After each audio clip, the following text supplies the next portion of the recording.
ಎಲ್ರಿಗೂ ನಮಸ್ಕಾರ.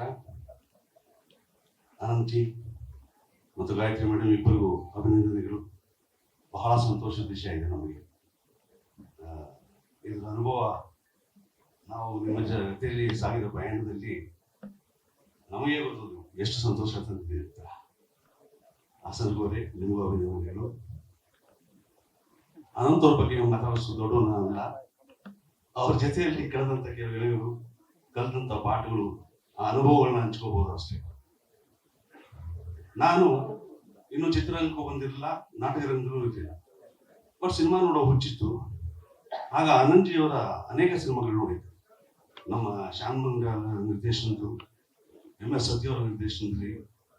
ಆಗಲೇ ನಾನು ಅವರ ಅಭಿಮಾನಿ ಆಗ್ತಿದ್ದೆ. ನಾನು ಯಾವತ್ತೂ ಕನಸು ಮನಸ್ಸಲ್ಲಿ ಅಂದ್ಕೊಂಡಿಲ್ಲ ಒಂದು ದಿವಸ ನಾನು ಅನಂತ್ನಾಗ ಅವ್ರು ಭೇಟಿ ಆಗ್ತೀನಿ, ಅವ್ರ ಜೊತೆ ಕೆಲಸ ಮಾಡ್ತೀನಿ ಅನ್ನೋದು ಯಾವತ್ತೂ ಅಂದ್ಕೊಂಡಿರಲಿಲ್ಲ. ಆಕಸ್ಮಿಕವಾಗಿ ನಾಟಕ ರಂಗಕ್ಕೆ ಬಂದೆ, ನಾಟಕದಲ್ಲಿ ಕೆಲಸ ಮಾಡ್ತಾ ಇದ್ದೆ. ಅಲ್ಲಿ ಶಂಕರ್ ಅವ್ರ ಪರಿಚಯ ಆಯ್ತು, ಅರುಂಧತಿ ಅವ್ರ ಪರಿಚಯ ಆಯ್ತು. ಒಂದು ದಿನ ಸಡನ್ ಆಗಿ ಒಂದು ನಾಟಕ ಹಾಕೊಂಡು, ಆ ನಾಟಕದಲ್ಲಿ ಅನಂತ ಪಾತ್ರ ಮಾಡ್ತೀಯ ಅಂತ ಹೇಳಿದಾಗ ನನಗೆ ತುಂಬಾ ಹತ್ರ ಆಯ್ತು. ಓಹ್, ಇಷ್ಟು ಹತ್ರದಿಂದ ಅನಂತವ್ರು ನೋಡೋ ಭಾಗ್ಯ ಸಿಗುತ್ತಲ್ಲ ನನಗೆ ಅಂತೇಳಿ ತುಂಬಾ ಸಂತೋಷ ಪಟ್ಟೆ. ಕಾಯ್ತಾ ಇದ್ದೆ ಅದು ಯಾವಾಗ ಬರ್ತಾರೆ ರಿಹರ್ಸಲ್, ಯಾವಾಗ ಬರ್ತಾರೆ ಅಂತ. ಅವತ್ತು ಇಡೀ ದಿನ ಕಾದ್ವಿ ಬರಲಿಲ್ಲ. ಕೇಳಿದ್ದಕ್ಕೆ ಇಲ್ಲ ಅವ್ರು ಬಾಂಬೆಯಲ್ಲಿ ಇದ್ದಾರೆ, ನಾಳೆ ಬರ್ತಾರೆ. ಈಗ ಒಂದ್ 2 ದಿವಸ ಕಾಲ ಮೇಲೆ ಬರ್ತಾರೆ ಅನಂತವ್ರು ಬಂದ್ರು. ಬಂದಾಗ ಸೈಡ್ ವಿಂಗ್ ಅಲ್ಲಿ ನಿಂತ್ಕೊಂಡು ಅವ್ರ ಅಭಿನಯನ ಅವ್ರು ಮಾಡ್ತಾ ಇರ್ತಕ್ಕಂಥ ಎಲ್ಲ ಅಬ್ಸರ್ವ್ ಮಾಡ್ತಾ ಕಲಿತಾ ಬಂದೆ, ನಾನು ನೋಡ್ತಾ ಬಂದೆ. ಆದ್ರೂ ಅವ್ರು ಮಾತಾಡ್ಸೋದು ಧೈರ್ಯ ಆಗಿಲ್ಲ. ನಮ್ಮ ಸ್ನೇಹಿತರು ರಮೇಶ್ ಗೊಡ್ಡವರು, ಕಾಶಿ, ಜಗದೀಶ್ ಮಲ್ನಾಡ್ ಅವ್ರೆಲ್ಲ ಹತ್ರವಾಗಿದ್ರು, ಮಾತಾಡ್ಸ್ತಾ ಇದ್ರು. ಅವ್ರಿಗೂ ಮಾತಾಡ್ಸೋದ್ರು ನನಗೆ ಮಾತಾಡ್ಸೋ ಧೈರ್ಯ ಆಗಿಲ್ಲ. ಯಾಕಂದ್ರೆ ಅವ್ರನ್ನ ಪರದೆ ಮೇಲೆ ನೋಡಿ ಅದನ್ನ ಕಂಡಂತ ಅನುಭವ ಇದೆಯಲ್ಲ, ಆ ಅನುಭವ ಗಾಢವಾಗಿ ಮನಸ್ಸಲ್ಲಿ ಕೂತಿತ್ತು. ಅವ್ರ ಬಗ್ಗೆ ಅಷ್ಟೊಂದು ಎತ್ತರವಾದ ಒಂದು ಗೌರವ ಇತ್ತು, ಮರ್ಯಾದೆ ಇತ್ತು. ಹಾಗಾಗಿ ಮಾತಾಡ್ಸಕ್ ಹೋಗಿರ್ಲಿಲ್ಲ. ಇದೇ ರೀತಿ ಹೇಳ್ಬೇಕಾದ್ರೆ ಇನ್ನೊಂದು ದಿವಸ ರಿಹರ್ಸಲ್ ಇರ್ಬೇಕಾದ್ರೆ ನಾನು ಕಲಾಕ್ಷೇತ್ರದಲ್ಲಿ ಸ್ಕೂಟರ್ ಬಂದೆ, ಅನಂತ್ಜಿ ಅವ್ರ ಕಾರು ಬಂತು.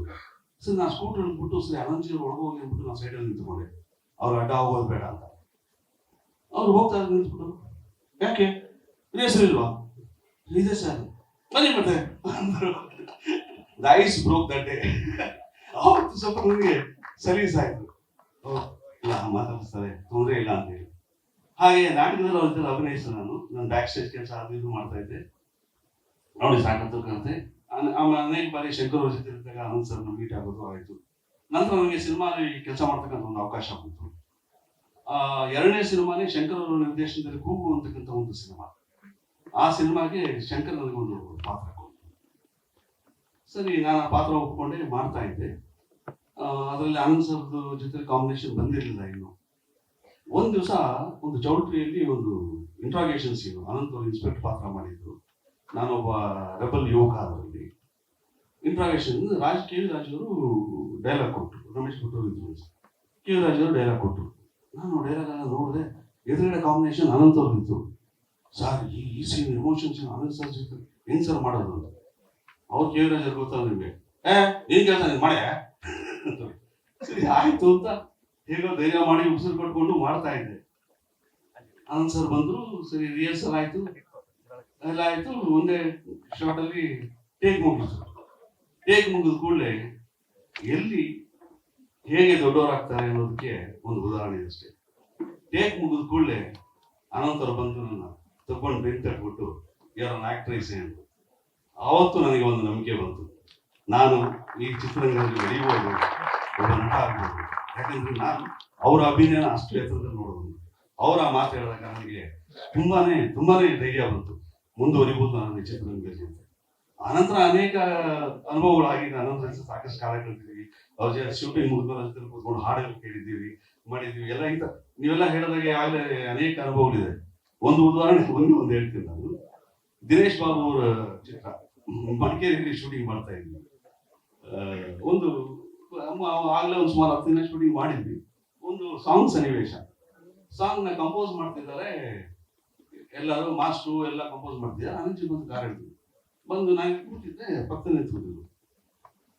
ಏನ್ ಮಾಡ್ತಿದ್ದಾರೆ ಇವರು? ಸಾಂಗ್ ಕಂಪೋಸ್ ಮಾಡ್ತಾರೆ ನಿಂತ್ಕೊಂಡೆ. ನಾನು ಸಾಂಗ್ ಕಂಪೋಸ್ ಮಾಡ್ತೀನಿ. ಸಾಂಗ ಯಾರು ಡ್ಯಾನ್ಸ್ ಮಾಡೋರು ಯಾರು? ನಾನು ಡ್ಯಾನ್ಸ್ ಮಾಡೋರು ಯಾರು? ನಾನು ಏನೇ ಉತ್ತರ ಕೊಡೋದವ್ರಿಗೆ, ಸರ್ ಅಲ್ಲ ಸರ್ ನಿಮಗೆ ಸಾಂಗ್ ಅನ್ಸುತ್ತೆ ಹೇಳಿದ್ರು. ಹೌದಾ? ನಾಗೇಶ್ ಅವರ ಬರ್ತಾರ್ರಿ, ಅವ್ರು ಬಂದ್ರು. ಆ ಸಾಂಗ್ ಅಲ್ಲಿ ಪದಗಳು ಈ ಆಲಾಪನೆಯಲ್ಲಿ ಅಂತೆಲ್ಲ ಬರ್ತಾವಲ್ಲ, ಅದೊಂದು ಆಲಾಪನೆ ಇತ್ತು. ಬನ್ನಿ ನಾಗಲಕ್ಷ್ಮಿ ಡಾಕ್ಟರ್ಲಿ ಇದೇನು ಓದಿ ಅವನು ಏನ್ ಅರ್ಥ ಆಗ್ತದೆ ಅವನು ಸರ್, ಅರ್ಥ ಅದು ಇಲ್ಲ, ಅರ್ಥ ಗೊತ್ತಿಲ್ಲ ಹೆಂಗೆ ಅಭಿನಯಿಸು, ನನಗೆ ಪದಕ್ಕೆ ಅರ್ಥ ಗೊತ್ತಿರೋ ಮಾತ್ರ ನಾವು ಅಭಿನಯಿಸಕ್ಕೆ ಸಾಧ್ಯ ಇಲ್ಲ ಅವನು. ನನ್ನ ನಿಮಿಷ ದಿನೇಶ್ ಬಾಬು ಕರ್ಕೊಂಬಂದ. ದಿನೇಶ್ ಬಾಬು ಮೊದಲೇ ತಮಿಳು ಕನ್ನಡ ಬರಲ್ಲ. ಅವನು ಬಂದ ಹಂಜಿ ಹಂಜಿ ಹಂಜಿ ಅಂತ. What's meaning of this? No meaning, only expression. No, without word there is no expression. How can there be the rest of the meaning? No. What expression I can't give any expression for this. ಅಂತ ಈಗ ಒಂದು 3/4 ಗಂಟೆ ನಡೀತು ವಾರ.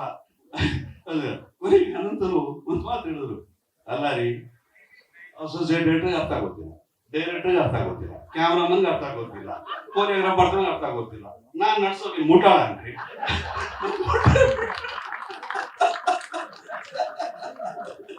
ಹೊಡ್ತಾ ನನಗೆ ಹೇಳೋದು, shooting ನಡೆಯಲ್ಲ ಬಾ ರೂಮಲ್ಲಿ. ಈ ತರದ ಅನೇಕ ನೋವುಗಳು ಎಲ್ರಿಗೂ ಆಗಿರುತ್ತೆ. ಬಟ್ ಅವ್ರ ಕಂಡದ ಸೂಕ್ಷ್ಮತೆ ಯಾವಾಗ ಎಲ್ರಿಗೂ ಹೇಳೋದಾಗೆ, ಅವ್ರಿಗೆ ಸನ್ನಿವೇಶ ಇಷ್ಟ ಆಗಿದ್ರೆ ಅಥವಾ ಕೆಲಸ ಮಾಡ್ತಕ್ಕಂಥವ್ರಿಗೆ ಇವ್ರನ್ನ ಅರ್ಥ ಮಾಡ್ಕೊಂಡ ಸೂಕ್ಷ್ಮತೆ ಇಲ್ಲದೆ ಇದ್ರೆ, ಆ ಜಾಣತನ ಇಲ್ಲದೆ ಇದ್ರೆ, ಇವ್ರು ಅದನ್ನ ಎಕ್ಸ್ಪ್ರೆಸ್ ಮಾಡ್ತಾ ಇದ್ದು ಕೋಪ ಈ ರೀತಿ ಅಲ್ಲಿಂದ ಹೊರಟೋಗ್ತಾ ಇದೆ. ಯಾರ್ಯಾರು ಜ್ಞಾನಿ ಮಾಡೋರು ಅದೇ ಕೆಲಸ. ಆ ವಾತಾವರಣ ಸರಿ ಇಲ್ಲ ಅಂತ ಹೇಳಿದ್ರೆ ಅಲ್ಲಿ ಇರೋದಿಲ್ಲ, ಹೊರಟೋಗ್ತಾರೆ. ಅದನ್ನೇ ಮಾಡ್ತಾರೆ. ಹಾಗೆ ಆನಂದ್ಜಿ, ಚಿತ್ರರಂಗದ ಅನುಭವಗಳು ಬೇರೆ, ನಿಮ್ಮನ್ನು ನೋಡಿ ಸಾಕಷ್ಟು ಕಲ್ತಿದ್ದೀವಿ. ನೀವು ಒಬ್ಬ ಸ್ಫೂರ್ತಿ, ಖಂಡಿತವಾದ ಒಂದು ಜನರೇಷನ್ಗೆ, 2 ಜನರೇಷನ್ ನೀವು ಸ್ಫೂರ್ತಿ, ಒಬ್ಬ ನಟರಾಗಿ. ಎಲ್ಲರೂ ಹೇಳಿದಾಗೆ ನನಗೂ ಅನಿಸ್ತು ಇವತ್ತ ನಾನು ಆ ಸಿನಿಮಾಗಳು ನೋಡಿ ಅನುಭವ ಪಡೆದಾಗಲೇ ಅನಿಸುತ್ತೆ ನನಗೆ, ನಿಮಗೆ ಪದ್ಮಭೂಷಣ ಯಾಕೆ ಲೇಟ್ ಆಗಿ ಬಂತು ಅಂತ. ಬಟ್ ನಿಮಗೆ ಬೆಟರ್ ಲೇಟ್ ನೆವರ್ ಅಂತ ಬಂದಿದೆ. ಇನ್ನೂ ಅನೇಕ ಪ್ರಶಸ್ತಿಗಳು ಬರಬೇಕು, ಇನ್ನೂ ಅನೇಕ ವರ್ಷಗಳು ನಮಗೆ ಸ್ಫೂರ್ತಿಯಾಗಿರ್ಬೇಕು. ನಿಮ್ಮನ್ನು ನೋಡಿ ನಾವು ಕಲಿಬೇಕು ಅಂತ ಆಶಿಸ್ತೀವಿ. ನಾವು ನಮ್ಮ ಚಿತ್ರರಂಗದ ವೃತ್ತಿಪರತೆ ಅಲ್ಲದೆ ವೈಯಕ್ತಿಕವಾಗಿ ನೀವು ನಮ್ಮನ್ನು ಬಹಳ ಪ್ರೀತಿಸಿದ್ದೀರಾ. ನಾವು ಬಹಳ ಜೀವನದಲ್ಲಿ ಸಮಯದಲ್ಲಿ ತುಂಬಾ ಸಹಾಯಗಳು ಮಾಡಿದ್ದೀರಾ, ಹೆಲ್ಪ್ ಮಾಡಿದ್ದೀರಾ. ಅದೆಲ್ಲ ನನಗೆ ಮಾತ್ರ ಗೊತ್ತು. ಅದು ಎಲ್ಲದಕ್ಕೂ ನಾನು ನಿಮಗೆ ಧನ್ಯವಾದ ಹೇಳಕ್ಕೆ ಇಷ್ಟಪಡ್ತೀನಿ. Thank you Gayatri. ನೀವು ಇದೇ ರೀತಿ ಇನ್ನೂ ಮುಂದಕ್ಕೆ ನಮಗೆ ಸ್ಫೂರ್ತಿಯಾಗಿ ಇರಬೇಕು. ಅನೇಕ ನಮ್ಮ ರಮೇಶ್ ಭಟ್ ಅವರು ಹೇಳಿದಾಗೆ ಬಾಬಾ ಸಾಹೇಬ್ ಫಾಲ್ಕೆ ಪ್ರಶಸ್ತಿ ಮೊನ್ನೆ ಒಂದು ಅನೌನ್ಸ್ಮೆಂಟ್ ಬಂತು. ಅವತ್ತು ನಾನು ಸುಮಾರು ಜೊತೆ ಡಿಸ್ಕಸ್ ಮಾಡಿದೆ, ಇದು ಯಾಕೆ ಈಗ ಆಗ್ತಿದೆಯಲ್ಲ. ಯಾಕಂದ್ರೆ ಇವರು ಪ್ರತಿಭೆ ನೋಡಿದ್ದೀವಿ, ಇವರು ಪ್ರತಿಭೆ ಯಾವ ಮಟ್ಟಿಗೆ ಅಂದ್ರೆ ಆ ಪ್ರಶಸ್ತಿಲ್ಲ ಯಾವತ್ತೂ ಬರಬೇಕಾಯ್ತು. ನೀವು ನೋಡೋಣ, ಬರುತ್ತೆ, ಯಾವತ್ತೋ ಒಂದು ದಿವಸ ಬಂದೇ ಬರುತ್ತೆ ಅದು. Thank you.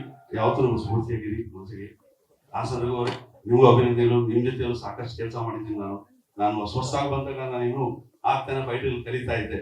ಅಂತ ಟೈಮಲ್ಲಿ ನೀವು ನನಗೆ ಸಾಕಷ್ಟು ಎಲ್ಲ ಹೇಳಿಕೊಟ್ಟು ಎಲ್ಲ ಮಾಡಿದ್ದೀರಾ. ನಿಮಗೂ ತುಂಬಾ ಅಭಿನಂದನೆಗಳು. ನಿಮ್ಮ ನೋಡಿ ಅದು ಬಹಳ ಸಂತೋಷ ಆಯ್ತು. ಬಹಳ ವರ್ಷಗಳಾದ್ಮೇಲೆ ನೋಡ್ತಾ ಇದ್ದೀನಿ. Thank you. ಗ್ಯಾರಂಟಿ ನ್ಯೂಸ್, ಸುದ್ದಿ ಖಚಿತ, ನ್ಯಾಯ ನಿಶ್ಚಿತ.